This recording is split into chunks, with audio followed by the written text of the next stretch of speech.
கோயம்புத்தூர் மாவட்டத்தில் உள்ளது ஓதிமலை முருகன் கோவில். இங்கு முருகப்பெருமானை தரிசனம் செய்ய 1800 படிகளை கடந்து செல்ல வேண்டும்.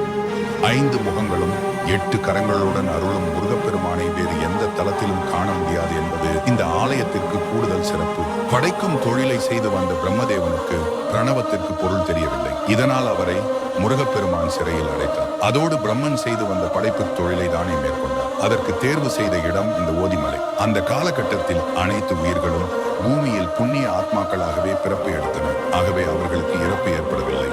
இதனால் பூமியில் பாரம் உண்டானது. பூமாதேவி தவித்து போனாள். எனவே தேவர்கள் அனைவரும் இது பற்றி சிவபெருமானிடம் முறையிட்டனர். அவரும் முருகப்பெருமானை சந்தித்து பிரம்மதேவனை சிறையில் இருந்து விடுவித்து படைப்பு தொழிலை அவரிடமே ஒப்படைக்கும்படி கேட்டுக்கொண்டார். சுவாமி மலையில் சிவபெருமானுக்கு பிரணவ மந்திரத்தின் விளக்கத்தை சொன்ன முருகப்பெருமான் இத்தலத்தில் வேத ஆகம விதிகளை சிவபெருமானுக்கு உபதேசம் செய்ததால் ஓதிமலை என்று பெயர்.